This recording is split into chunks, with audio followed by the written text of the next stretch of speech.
আজিৰ বিষয়টো হৈছে মৃত ব্যক্তিৰ আত্মা কিমান দিনলৈ তাৰ ঘৰলৈ আহি থাকে, দুআ মাগফিৰাত বিচাৰি থাকে। বহুতেই কৈ থাকে 40 দিনলৈকে মৃত ব্যক্তিৰ আত্মা তাৰ ঘৰলৈ আহে। তাৰ ৰিষ্টেদাৰ, তাৰ মা বাবা, ভাই ককাই তেওঁলোকৰ পৰা দুআ খাইৰ বিচাৰি থাকে, দুআ মাগফিৰাত তলব কৰি থাকে। আকৌ বহুতেই কয় প্ৰতি শুক্ৰবাৰে মৃত ব্যক্তিৰ আত্মা তাৰ ঘৰলৈ আহি থাকে।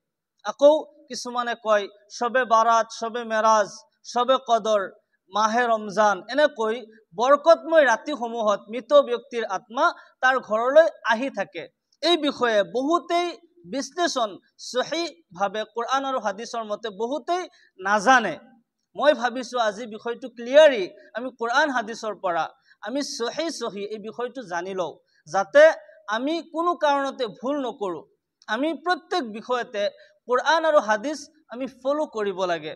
আল্লাহৰ নবী সাল্লাল্লাহু আলাইহি ওয়াসাল্লাম বিদায় হজৰ বাহনত কৈছিল তাৰাকতু ফিকুম আমৰাইন লান তাজিল্লু মা তামাসসাকতুম বিহিমা কিতাবুল্লাহ ওয়া সুন্নাতু ৰাসূলি।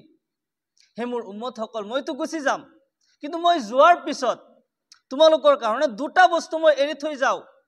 যেতিয়ালৈকে তোমালোক এই দুটা বস্তু সাৱটি ধৰি ৰাখিবা, এই দুটা বস্তুৰ ওপৰত আমল কৰি থাকিবা, তোমালোক কাহানেও তোমালোক পথভ্ৰষ্ট নোহোৱা, তোমালোক গুমৰাহ নোহোৱা। সেয়া হৈছে কিতাবুল্লাহ, কোৰআন আল কাৰীম। 2 নম্বৰত সহি হাদিছ, সুন্নাতুৰ ৰাসূলিল্লাহ, অৰ্থাৎ সহি হাদিছ। আমি যদি কোৰআন আৰু হাদিছ প্ৰত্যেক বিষয়ত আমি ফলো কৰোঁ, আমি নিশ্চয় হিদায়ত পাই যাম, আমি অন্ধকাৰৰ পৰা ওলাই আহিব পাৰিম, আমি নিশ্চয় সঠিক ৰাস্তা আমি বিচাৰি পাম। মোৰ প্ৰিয় দিনী ভাই বন্ধুসকল, মৌত হৈছে এয়া চিৰ সত্য। প্ৰত্যেক জানদাৰ, প্ৰত্যেক জীৱই এদিন নহয় এদিন মৃত্যুবৰণ কৰিবই লাগিব, এয়া চিৰ সত্য হয়। আল্লাহ ৰাব্বুল আলামিন কোৰআনে কাৰিমত এনেদৰে ইৰশাদ কৰে, কুল্লু নাফসিন যায়িকাতুল মৌত। প্ৰত্যেক জানদাৰৰ, প্ৰত্যেক জীৱৰে এদিন নহয় এদিন মৃত্যুৰ সোৱাদ উপভোগ কৰিব লাগিব, মৃত্যুৰ পিয়ালা পান কৰিবই লাগিব, এয়া চিৰ সত্য হয়। আৰু তাৰ কাৰণে লিকুল্লি উম্মাতিন আজাল ইজা জা আজালুহুম লা ইস্তাখিৰুনা সাআতা ওয়া লা ইস্তাকদিমুন। প্ৰত্যেক জীৱৰে মৃত্যুৰ নিৰ্দিষ্ট এটা সময় আছে, আল্লাহ তাআলাই বান্ধি থৈছে। আৰু যেতিয়া নেকি সেই মুহূৰ্ত আহি যায়, 1 ছেকেণ্ড ইফাল সিফাল নহয়, মালাকুল মৌত উপস্থিত হৈ যায় আৰু জান কবজ কৰি লৈ গুচি যায়। আমি সকলোৱে এদিন নহয় এদিন এই পৃথিৱীৰ পৰা যাবই লাগিব। আমাৰ পূৰ্বপুৰুষসকল যিসকলক আমি পাইছিলোঁ তেওঁলোক আজি দুনিয়াত নাই, কালি আপুনিও নাথাকিব, ময়ো নাথাকিম। এই দুনিয়া আমাৰ বাবে ক্ষণস্থায়ী হয়, চিৰস্থায়ী নহয়। কিন্তু আমি এই দুনিয়াৰ পৰা যোৱাৰ আগতে তাৰ সামান আমি তৈয়াৰ কৰিব লাগিব। আল্লাহ তাআলা আমাক সৃষ্টি কৰিছে, আমি আল্লাহ তাআলাৰ ইবাদত কৰোঁ, সঠিক ৰাস্তা আমি বাছি লওঁ। যিসকল নেকি আমাৰ মাজৰ পৰা ইন্তেকাল হৈ যায়, দুনিয়াৰ পৰা ট্ৰান্সফাৰ হৈ যায়, তেওঁলোক দুনিয়াৰ পৰা যেতিয়া গুচি যায়, ইয়াৰ পিছত এই দুনিয়াত আহেনে? আজিৰ বিষয়টো হৈছে যে মানুহ যেতিয়া ইন্তেকাল হৈ যায়, মৃত্যুৰ পিছত তেওঁ উভতি নিজৰ ঘৰলৈ আহি দুআ মাগফিৰাত বিচাৰি থাকে, বা 40 দিনলৈ আহে, প্ৰতি শুক্ৰবাৰে আহে, জুমাৰ ৰাতি আহি থাকে, শবে বাৰাত, শবে মেৰাজত আহি থাকে। আচলতে এই বিষয়বোৰ আমি বিশ্লেষণভাৱে বুজিব লাগে, সহিভাৱে আমি বুজিব লাগে, আমাৰ আকীদা আমি সহি কৰিব লাগে। মানুহ যেতিয়া ইন্তেকাল হয়, আল্লাহ ৰাসূল সাল্লাল্লাহু আলাইহি ওয়াসাল্লাম ইৰশাদ কৰে, ইজা মাতাল ইনসান ইনকাতা আমালুহু ইল্লা মিন সালাস। মানুহ যেতিয়া ইন্তেকাল হৈ যায়, তেতিয়া সকলো আমলৰ দৰজা বন্ধ হৈ যায়, ষ্টাম্প মাৰি দিয়া হয়। কাৰণ মৃত্যু এনেকুৱা এটি বস্তু যিটো নেকি মানুহৰ জীৱনৰ পৰা সকলো কিছু কাটা কৰি দিয়ে, সকলো কিছু বিচ্ছিন্ন কৰি দিয়ে, আলাগ কৰি দিয়ে। কোনো আমল তেতিয়া তেওঁ কৰিব নোৱাৰে।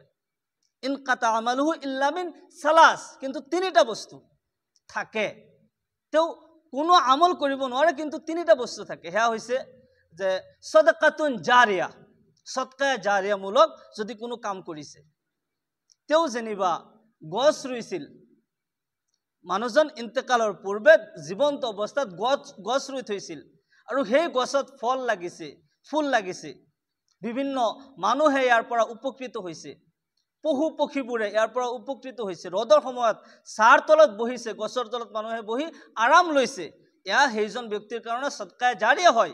ইয়াৰ কাৰণে তেওঁ কবৰত শুই ইয়াৰ বোনাছ পাই থাকিব, ইয়াৰ সৱাব তেওঁ কবৰত পাই থাকিব। সুবহানাল্লাহ। মানুহে জনকল্যাণমূলক যিকোনো কাম কৰিছে, পুখুৰী খান্দিছে, ৰাস্তা বনাই থৈ গৈছে। এইবোৰৰ দ্বাৰা মানুহে যিমান দিন উপকৃত হৈ থাকিব, সেইজন ব্যক্তি কবৰত শুই শুই ইয়াৰ সৱাব পাই থাকিব। এয়া হৈছে সদকায়ে জাৰিয়া। তাৰপিছত আল্লাহৰ নবী সাল্লাল্লাহু আলাইহি ওয়াসাল্লামে কয়, আও ইলমিন ইনতাফাউ বিহি, এনেকুৱা ইলিমৰ তেওঁ প্ৰচাৰ কৰি থৈ গৈছে যি ইলিমৰ দ্বাৰা মানুহে উপকৃত হৈছে, ফায়দা হাসিল কৰিছে। তেওঁ এজন আলিম বনাই থৈ গৈছে, সেইজন আলিমে আৰু আলিম বনাইছে, হাফিজ আলিম তেওঁ বনাই থৈ গৈছে। সেই হাফিজ আলিমে আৰু হাফিজ আলিম বনাইছে। যিমান দিনলৈকে এই সিলসিলা জাৰি থাকিব, কিয়ামতলৈকে তেওঁ কবৰত শুই শুই ইয়াৰ সৱাব পাই থাকিব। তেওঁ যেনিবা কোনো আলিম বনোৱা নাই, নিজে আলিম নহয়, কোনো আলিম বনোৱাও নাই, কিন্তু কোনো মাদ্ৰাছা তেওঁ বনাই থৈ গৈছে, কোনো কিতাপ তেওঁ লিখি থৈ গৈছে, যি কিতাপৰ পৰা কোনোবাই ফায়দা হাসিল কৰি আছে। মাদ্ৰাছাত হাজাৰ হাজাৰ ল'ৰা ছোৱালী পঢ়ি আছে, অধ্যয়ন কৰি দিনৰ ইলম হাসিল কৰি আছে। এয়া কবৰত শুই শুই তেওঁ ইয়াৰ সৱাব পাই থাকিব। এয়া তেওঁৰ কাৰণে সদকায়ে জাৰিয়া হয়।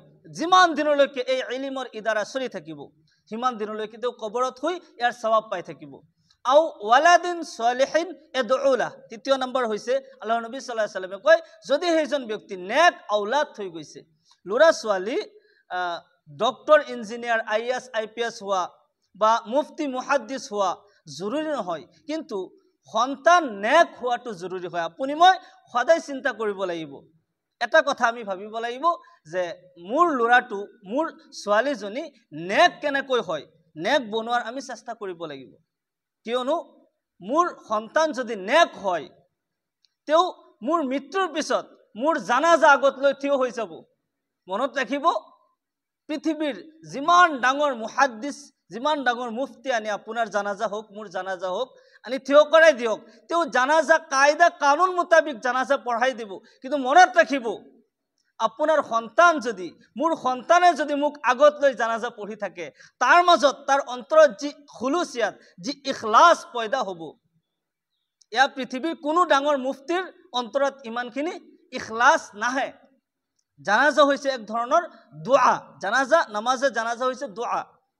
সন্তানে যেতিয়া বাবা বা মাকৰ জানাজা আগত লৈ, মুৰ্দা আগত লৈ যেতিয়া জানাজা পঢ়ি থাকিব, আৰু সন্তানৰ অন্তৰৰ পৰা যিটো দোয়া মা বাবাৰ কাৰণে ওলাব, এয়া লগে লগে আল্লাহ তাআলাই কবুল কৰি ল'ব। আল্লাহু আকবাৰ।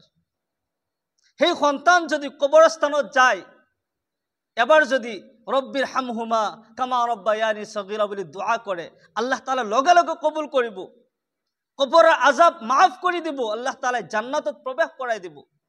কিন্তু ইয়াৰ বিপৰীতে যিমান ডাঙৰ আলিম আনি আমি জিয়াৰত কৰিবলৈ যাওঁ, বেলেগক দি দোয়া কৰাও, হ'ব পাৰে সেই দোয়া কবুল নহ'ব পাৰে, কবুল হ'বও পাৰে, আকৌ নহ'বও পাৰে। কিন্তু সন্তানে যদি মা বাবাৰ কাৰণে দোয়া কৰে, ইয়াৰ লগে লগে আল্লাহ তাআলাই কবুল কৰে। সেইকাৰণে আল্লাহ ৰসুল সাল্লাল্লাহু আলাইহি ওয়াসাল্লামে কয়, আও ওয়ালাদিন সালিহিন ইয়াদউলা, এনেকুৱা নেক সন্তান দুনিয়াত থৈ যোৱা, যিটো নেকি, যি সন্তানে তোমাৰ কাৰণে দোয়া কৰিব, এয়া তুমি কবৰত শুই শুই পাই থাকিবা। ইয়াৰ বাহিৰে মানুহ এই তিনিটা ৰাস্তাৰ দ্বাৰা সৱাব পাই থাকে। ইয়াৰ বাহিৰে আৰু কিছুমানে, যদি আমি যেতিয়া দোয়া কৰোঁ, গোটেই উম্মতে মুছলিমৰ কাৰণে আমি দোয়া কৰি থাকোঁ, এনেকুৱা দোয়াও কবৰৰ এজন মুৰ্দা ব্যক্তিয়ে কবৰত শুই সৱাব পাই থাকিব। কোনোবাই দান খয়ৰাত কৰিছে গোটেই উম্মতৰ কাৰণে, কোনোবাই গোটেই উম্মতৰ, নবীজিৰ সকলো মুৰ্দা উম্মতৰ কাৰণে কোনোবাই দান কৰিছে, তাৰ কাৰণেও কিছু সৱাব আপুনি কবৰত শুই পাই থাকিব পাৰে। কিন্তু কোনো মৃত ব্যক্তি তাৰ ঘৰলৈ আহি দোয়া বিচাৰি থাকা, প্ৰতি জুমাৰ দিন, জুমাৰ ৰাতি ঘৰলৈ আহা, সবে বাৰাত, সবে মেৰাজত তাৰ ঘৰলৈ আহি ওচৰ চুবুৰীয়া, ৰিষ্টেদাৰ, মা বাবা, ভাই ককাইৰ পৰা দোয়া বিচৰা, কোৰআন হাদিসত ইয়াৰ কোনো সুবুত পোৱা নাযায়।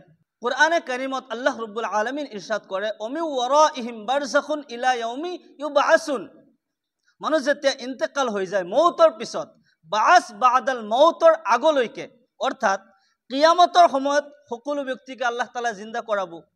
মৃত্যুৰ পিছৰ পৰা কিয়ামতলৈকে কোনো ব্যক্তি এই পৃথিৱীত ঘূৰি আহিব নোৱাৰে। তাৰ জীৱনে হৈছে আলমে বৰজখৰ জীৱন। হাকিমুল উম্মত হজৰত মৌলানা আশৰাফ আলী থানবী ৰহমতুল্লাহ আলাইহি আশৰাফুল জওয়াবত লিখিছে যে মানুষ যেতিয়া ইন্তেকাল হৈ যায়, দুটা ৰাস্তা মনত ৰাখিব। এজন মানুহ হয়তো ভাল মানুহ হয়, নাইবা বেয়া মানুহ হয়, হয়তো নেককাৰ নাইবা বদকাৰ হয়, এই দুটাইতো হ'ব, ইয়াৰ বাহিৰে বেলেগতো হ'ব নোৱাৰে। হয়তো নেককাৰ নাইবা বদকাৰ, মানুহজন যদি নেককাৰ হয় তেতিয়াহ'লে মানুহজনৰ ইন্তেকালৰ পিছত এজন মানুহ যেতিয়া ইন্তেকাল হয় সেই দিনাই তেওঁৰ কাৰণে কিয়ামত হয়। মানুহ যেতিয়া ইন্তেকাল হৈ যায়, যদি মানুহজন নেককাৰ হয়, ভাল মানুহ আছিল, তেতিয়াহ'লে তেওঁক জাগা দিয়া হ'ব তানাউমত, জান্নাতৰ নিয়ামতসমূহ তেওঁ ভোগ কৰি থাকিব। আল্লাহু আকবাৰ। মৃত্যুৰ পিছৰ পৰাই তেওঁ জান্নাতৰ নিয়ামত ভোগ কৰি থাকিব। আৰু যিজন ব্যক্তি জান্নাতৰ নিয়ামত ভোগ কৰি থাকে, জান্নাতৰ এইশ আৰাম তেওঁ পাই থাকে, সেইজন ব্যক্তি এই বেহাইছিয়াত দুনিয়াত অহাৰ কোনো প্ৰয়োজন নাই। মনত ৰাখিব, পইণ্ট বুজি ল'ব। এজন ব্যক্তি যেতিয়া জান্নাতৰ নিয়ামত পাই থাকে, আল্লাহৰ নবী সাল্লাল্লাহু আলাইহি ওয়াসাল্লামে কয়, এই দুনিয়া 70 বাৰ পৰ্যন্ত যদি বিক্ৰী কৰা, জান্নাতৰ আটাইতকৈ সৰু ঝুপুৰিৰ এটা ইটাৰ পৰিমাণ মূল্য এই পৃথিৱী দিব নোৱাৰে। আল্লাহু আকবাৰ। যিজন ব্যক্তি সেই মূল্যৱান জান্নাতৰ নিয়ামত ভোগ কৰি আছে, সেইজন ব্যক্তি এই বেহাইছিয়াত দুনিয়াত অহাৰ কোনো প্ৰয়োজন নাই। তেওঁ কোনো কাৰণতেই নাহে। ইয়াত আহি পেলাই কাৰোবাৰ পৰা সৱাব বিচাৰি ফুৰা, দুআ বিচাৰি ফুৰাৰ কোনো প্ৰয়োজন নাই। ইয়াৰ বিপৰীতে যদি মানুহজন বদকাৰ হয়, তেতিয়াহ'লে তাক ঠাই দিয়া হ'ব সিজ্জিন, মুআজ্জাবত থাকিব। জাহান্নামৰ ফিৰিস্তাসকলে তেওঁক আজাব দি থাকিব। কোনো কাৰণতে সেইজন ব্যক্তিক আজাবৰ পৰা এৰি নিদিয়ে। আৰু যেতিয়া জাহান্নামৰ ফিৰিস্তাই এইজন মানুহক, এই বদকাৰক শাস্তি দি থাকিব, 1 ছেকেণ্ডৰ কাৰণে তেওঁক দুনিয়াত আহিবলৈ চান্স দিয়া নহয়, তেতিয়াহ'লে দুইটা লাইনেদি এজন মানুহ মৃত্যুৰ পিছত দুনিয়াত আহিব নোৱাৰে।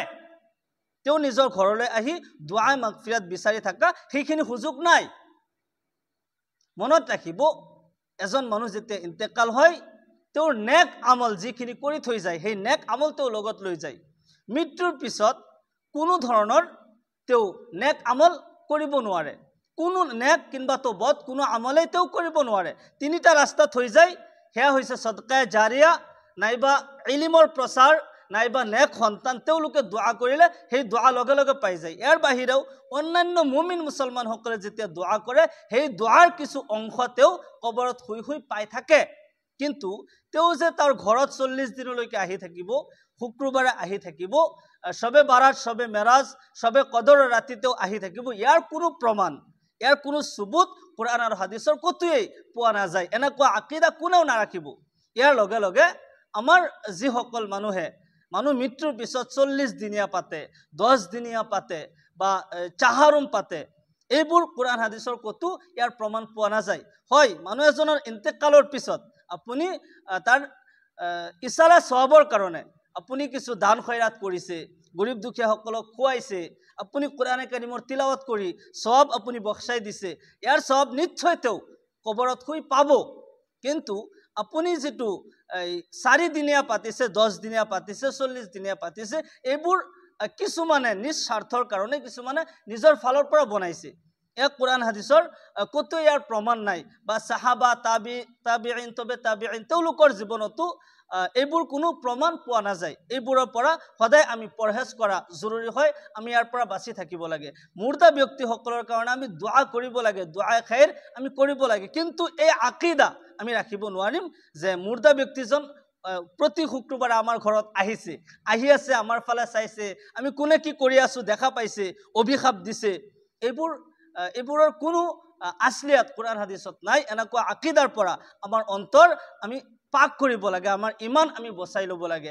আল্লাহ তাআলাই আমাক সকলোকে কোৱা আৰু শুনাতকৈ বেছি বেছি আমলৰ তৌফিক দান কৰক। সকলোকে আল্লাহুম্মা আমিন। ওয়া আখিৰু দাওয়ানা আনিল হামদুলিল্লাহি ৰাব্বিল আলামিন। আসসালামু আলাইকুম ওয়া ৰাহমাতুল্লাহি ওয়া বাৰাকাতুহু।